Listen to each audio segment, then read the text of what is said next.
Hi అండి అందరికీ నమస్కారం. Welcome to my channel. ఈ వీడియోలో ఏపీ ప్రభుత్వ ఉద్యోగ పెన్షనర్లకు ఈ ఆగస్టు నెల జీతాల పే స్లిప్‌లో గమనించవలసిన ముఖ్యమైన మార్పులైతే రావటం జరిగింది. మరి అవేంటనేది పూర్తిగా ఈ వీడియోలో తెలుసుకుందాము. వీడియో అయితే ఎక్కడ గాని స్కిప్ చేయకుండా ఎండ్ వరకు చూసేయండి. అప్పుడు ఇన్ఫర్మేషన్ పూర్తిగా అర్థమవుతుంది. అలాగే వీడియో చూస్తున్న ప్రతి ఒక్కరు వీడియోకైతే లైక్ చేయండి ఫ్రెండ్స్. ఈ వీడియోని తోటి ఉద్యోగ పెన్షన్ మిత్రులతో అయితే షేర్ చేయండి. కొత్తగా మన ఛానల్ చూస్తున్నవారు ఇంకా ఎవరైనా సబ్స్క్రైబ్ చేసుకోకుంటే వెంటనే మన ఛానల్‌ని అయితే సబ్స్క్రైబ్ చేసుకోండి. దీని ద్వారా నేను చేసే లేటెస్ట్ వీడియోస్ అన్నీ మీ వరకు రీచ్ అవుతాయి. ఇక ఆలస్యం చేయకుండా వివరాల్లోకైతే వెళ్ళిపోదాము. ఫ్రెండ్స్, ముందుగా గుడ్ న్యూస్ ఏంటంటే నిన్నటి నుంచి పెన్షనర్స్‌కి కూడా ఆగస్ట్ నెల పే స్లిప్స్ అయితే వారి సీఎఫ్ఎంఎస్ఐడి పాస్వర్డ్ ద్వారా డౌన్లోడ్ చేసుకోవడానికి అవైలబుల్ అయితే వచ్చాయన్నమాట. ఆంధ్రప్రదేశ్ పెన్షనర్లకు ముఖ్య గమనిక, ఈ ఆగస్టు 2025కు సంబంధించినటువంటి పెన్షన్ స్టేట్మెంట్ పే స్లిప్స్ విడుదలయ్యాయి. అందరికీ నమస్కారం అండి. సో, ఆగస్టు నెలకు సంబంధించిన మీ పెన్షన్ పేమెంట్ పే స్లిప్స్ అయితే సీఎఫ్ఎంఎస్ పోర్టల్‌లో జనరేట్ చేయబడ్డాయి. నిన్నటి నుంచి ఈ మేరకు పెన్షనర్స్ అంతా కూడా డౌన్లోడ్ చేసుకోవడం అయితే మొదలుపెట్టారు. ఇక ఉద్యోగుల విషయానికి వచ్చినట్లయితే ఉద్యోగులకు ఇదివరకే పే స్లిప్స్ అయితే డౌన్లోడ్ అయ్యాయి. సో, ఎలా డౌన్లోడ్ చేసుకోవాలి ఏంటనేది మనం ఇదివరకు వీడియోలో తెలుసుకున్నాము. సో, ఈ విధంగా మనము సీఎఫ్ఎంఎస్ఐడి పాస్వర్డ్ ద్వారా ఉద్యోగులైతే నిధి యాప్, నిధి వెబ్‌సైట్‌లోను, పెన్షనర్స్ అయితే సీఎఫ్ఎంఎస్ వెబ్ పోర్టల్‌లో వారి వ్యక్తిగత లాగిన్స్‌లో వారికి పే స్లిప్స్ అయితే అందుబాటులోకి వచ్చాయి. పే స్లిప్స్ అయితే ఈ విధంగా ఉంటుందన్నమాట. మరి పే స్లిప్‌లో తనిఖీ చేయవలసినటువంటి అంశాలు, ముఖ్యంగా వ్యక్తిగత వివరాలు అనగా date of birth, name, sports name, date of birth, అలాగే ఎర్నింగ్స్, డిడక్షన్స్ అన్నీ సరిగ్గా ఉన్నాయా లేదా అని చెక్ చేసుకోవాలి.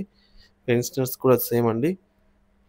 ఇకపోతే పెన్షనర్ పే స్లిప్స్ కూడా డౌన్లోడ్ అవుతున్నాయి కాబట్టి, సో, ఈ లింక్ ద్వారా డైరెక్ట్‌గా అయితే మీ యొక్క సీఎఫ్ఎంఎస్ఐడి పాస్వర్డ్‌తో లాగిన్ అయిన తర్వాత డౌన్లోడ్ చేసుకోవచ్చు పే స్లిప్స్ అయితే. ఇకపోతే మీ పెన్షన్ పేమెంట్స్ స్లిప్‌లో తప్పనిసరిగా చేయవలసిన అంశాలండి. సో, పెన్షనర్స్ అందరూ వెంటనే తమ పేమెంట్ స్లిప్‌లను డౌన్లోడ్ చేసుకొని అన్ని వివరాలు ఖచ్చితంగా ఉన్నాయో లేదో ఓసారి పరిశీలించుకోండి. ఈ వివరాలను క్షుణ్ణంగా తనిఖీ చేయడం వల్ల మీకు మరియు మీ కుటుంబ సభ్యులకు భవిష్యత్తులో ఏ సమస్యలు ఏర్పడకుండా అయితే నివారించవచ్చు.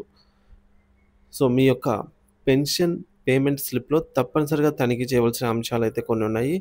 మీరు డౌన్లోడ్ చేసుకున్న పెన్షన్ పేమెంట్ స్లిప్‌లో ఈ విధంగా ప్రత్యేక శ్రద్ధ అయితే వహించాల్సిన అవసరం ఉందండి. ముఖ్యంగా మీ వ్యక్తిగత మరియు జీవిత భాగస్వామ్య వివరాల విషయానికి వచ్చినట్లయితే, మీ పేరు మరియు పుట్టిన తేదీ సరిగ్గా నమోదయ్యాయా లేదా? మీ జీవిత భాగస్వామి యొక్క పేరు మరియు పుట్టిన తేదీ సరిగ్గా నమోదయ్యాయా లేదా?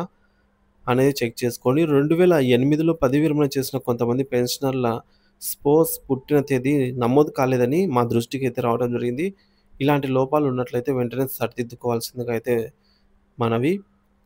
తర్వాత అడిషనల్ క్వాంటమ్ ఆఫ్ పెన్షన్. మీరు 70 సంవత్సరాలు పూర్తయిన వారైతే మీకు అడిషనల్ క్వాంటమ్ ఆఫ్ పెన్షన్ అనేది కలుస్తుంది. సో, అది వచ్చిందా లేదా అనేది తనిఖీ చేయండి. ఇప్పటికే మీరు అడిషనల్ క్వాంటమ్ ఆఫ్ పెన్షన్ పొందుతున్నట్లయితే మీ యొక్క AQP additional quantum of pension అనేది మొత్తం అలాగే ఉందా? లేదా తగ్గించారా? లేదా పెరిగిందనేది కొత్తగా ఏమైనా చేర్చబడాల్సి ఉంటే చేర్చబడిందా? లేదా? అనేది నిర్ధారించుకోండి. ముఖ్యంగా మీ వయసు 70, 75, 80, 85, 90, 95, 100 సంవత్సరాలు పూర్తయినట్టయితే మీకు మీ యొక్క బేసిక్ పే ప్రకారంగా 7%, 12%, 20, 25, 30, 35, 50% చొప్పున మీకు అడిషనల్ క్వాంటమ్ ఆఫ్ పెన్షన్ అనేది క్రెడిట్ అవ్వాల్సి ఉంటుంది. So, additional quantum of pension అలాగే దీనిపైన డీఆర్ కూడా వర్తిస్తుందనమాట. సో, డీఆర్ కూడా కలుస్తుంది అడిషనల్ క్వాంటమ్ ఆఫ్ పెన్షన్ అమౌంట్‌కి. ఇకపోతే ఆదాయపు పన్ను, ఇన్‌కమ్ టాక్స్ మినహాయింపులు 2025, 26 ఆర్థిక సంవత్సరంలో మీ పెన్షన్ నుంచి ఎంత ఆదాయ పన్ను మినహాయింపు జరిగిందో మీ వ్యక్తిగత డైరీలో నమోదు చేసుకోండి. బహుశా ఈ ఆర్థిక సంవత్సరంలో మారిన ఆదాయపు పన్ను నిబంధనల ప్రకారంగా చాలామందికి ఆదాయ పన్నయితే మినహాయింపు ఉండకపోవచ్చు. అంటే టాక్స్ బెనిఫిట్ అందరికీ వర్తించవచ్చు. ఎందుకంటే మనకు ఈసారి అప్ టు 12.75 లాక్ వరకు నో టాక్స్ అనమాట. సో, టాక్స్ రీబేట్ కింద అయితే మనకు పన్ను మినహాయింపు లభిస్తుంది కాబట్టి చాలామందికి పన్ను మినహాయింపు అయితే లభించింది. ఇకపోతే కమ్యుటేషన్ వివరాలు. సో, ఒకవేళ ఆదాయపు పన్ను గురించండి, మీ ఆర్థిక సంవత్సరంలో మారిన ఆదాయ పన్ను నిబంధనలు ప్రకారంగా చాలామందికి అయితే ఈ మినహాయింపు ఆర్థిక పన్ను నుంచి మినహాయింపు ఉంటుంది. సో, అటువంటి వారు ఎటువంటి టాక్స్ కట్టాల్సిన అవసరం లేదు. ఈ వివరాలైతే చెక్ చేసుకోండి. ఇక కమ్యుటేషన్ వివరాలు. మీరు మీ కమ్యుటేషన్ మొత్తం ఎప్పుడు పేమెంట్ చేయబడింది, దాన్ని ఎప్పుడు పునరుద్ధరణ చేయబడుతుంది, ఇవన్నీ డేట్‌తో సహా అయితే కమ్యుటేషన్ వివరాలు ఉంటాయన్నమాట. సీవీపీ ఎప్పుడు స్టార్ట్ అయింది, అలాగే ఎప్పుడు ఎండ్ అవుతుందనేది మనకు పే స్లిప్‌లోనే మెన్షన్ చేసి ఉంటారనమాట. డీఆర్ కూడా ఎంత పర్సెంట్ అనేది కూడా మెన్షన్ చేసి ఉంటారు. సో, ఇవన్నీ కూడా మన పే స్లిప్‌లో ఖచ్చితంగా మనం చెక్ చేసుకోవాలండి. తర్వాత ఈహెచ్ఎస్ సబ్స్క్రిప్షను. భార్యాభర్తలు ఇద్దరూ సర్వీస్ పెన్షన్ పొందుతున్నట్లయితే నిబంధనల ప్రకారంగా వారిలో ఒకరికి మాత్రమే రూ. 225 నుంచి 300 వరకు 225 లేదా రూ. 300 మాత్రం ఈహెచ్ఎస్ సబ్స్క్రిప్షన్ పోతుంది. అంతేగాని ఇద్దరికీ అయితే కట్ అవ్వదు. సో, భార్యాభర్తలు ఇద్దరు కూడా పెన్షనర్స్ గాని లేదా ఉద్యోగస్తులు గాని అయి ఉంటే. సో, ఇక్కడ ఇద్దరికీ మినహాయించబడితే వెంటనే ట్రెజరీ అధికారులకైతే తెలియజేయండి ఫ్రెండ్స్. సో, ఈహెచ్ఎస్ సబ్స్క్రిప్షను ఇంట్లో ఇద్దరు కుటుంబ సభ్యులు అంటే భార్యాభర్తలకి వర్తించదనమాట. ఒకరికి మాత్రమే వర్తిస్తుంది. సో, అదే ఇద్దరికీ క్లెయిమ్ అవుతుంది. ఇకపోతే డీఆర్ వివరాలు. మీ బేసిక్ పెన్షన్‌పై ఎంత దానిపై ఎంత డీఆర్ పర్సెంట్ వచ్చిందనేది కూడా మన పే స్లిప్స్‌లో స్పష్టంగా పేర్కొనడం జరిగింది.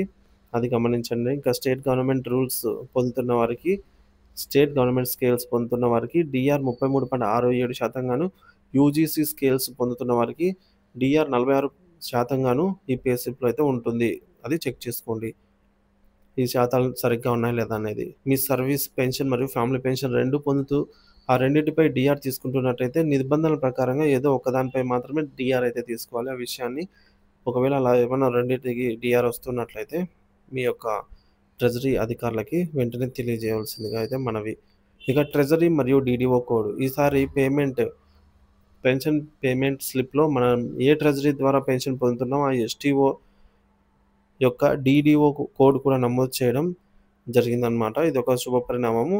ఏమైనా సమస్యలొచ్చినప్పుడు సరైన కార్యాలయంలో సంప్రదించడానికైతే మనకు ఉపయోగపడుతుందనమాట. మనకు ఎక్కడి నుంచి పెన్షన్ వస్తుందనేది ఈ యొక్క డీడీఓ కోడ్ ద్వారా మనకు తెలుస్తుంది. తర్వాత ఏమైనా లోపాలు లేదా వ్యత్యాసాలు ఉన్నట్లయితే ఏం చేయాలి? సో, పైన పేర్కొన్న ఇప్పుడు మనం మాట్లాడుకున్న వివరాల్లో ఏమైనా తేడాలు గనుక ఉన్నట్లయితే, మీరు మీ స్పౌస్ పేరు, పుట్టిన తేదీ, బేసిక్ పెన్షన్, ఈ ఏక్యూపీ మొత్తం, కమ్యుటేషన్ వివరాలు, ఆదాయపు పన్ను మరియు ఈహెచ్ఎస్ సబ్స్క్రిప్షన్ వివరాల్లో ఏమైనా వ్యత్యాసం లేదా తప్పులు ఉన్నట్లయితే, ఆ విషయం మీరు గమనించి వెంటనే మీ ట్రెజరీ అధికారుల దృష్టికి రాతపూర్వకంగా తెలియజేస్తే వాళ్ళైతే సరిచేస్తారు. ఎందుకిది చాలా ముఖ్యం అంటే, ఈ వివరాలన్నీ మనం జీవించి ఉండగానే సరిచేయించుకోవడం చాలా మంచిదండి. లేని పక్షంలో మన తర్వాత మన వారసులు ఫ్యామిలీ పెన్షన్ తీసుకునే సందర్భంలో గానీ, లేదా ఇతర సందర్భాల్లో గానీ, వారు తీవ్ర ఇబ్బందులనైతే ఎదుర్కోవాల్సి వస్తుంది. సో, పెన్షన్ బిల్ నంబర్ చాలామందికి పెన్షన్ బిల్ నంబర్ లేక ఇబ్బంది పడుతున్నారు. ఎందుకంటే స్టేటస్ చెక్ చేసుకోవడానికి బిల్ నంబర్ ఉండాల్సిన అవసరం ఉంటుంది కాబట్టి. ఈ పెన్షన్ పేమెంట్ స్లిప్‌లో బిల్ నంబర్‌ను కూడా నమోదు చేయాల్సిన అవసరం అయితే ఉంది. ప్రభుత్వం నెక్స్ట్ దఫా అదైతే చేయాలి. ఇక ముఖ్యంగా బెనిఫిషరీ అకౌంట్ స్టేట్‌మెంట్ అండి. చాలామంది బెనిఫిషరీ అకౌంట్ బీఏఎస్ గతంలో సీఎఫ్ఎంఎస్ నందు బెనిఫిషరీ అకౌంట్ స్టేట్‌మెంట్ బీఏఎస్ అందుబాటులో ఉండేది. దాన్ని తిరిగి పునరుద్ధరించాల్సిన అవసరం అయితే ఉందండి.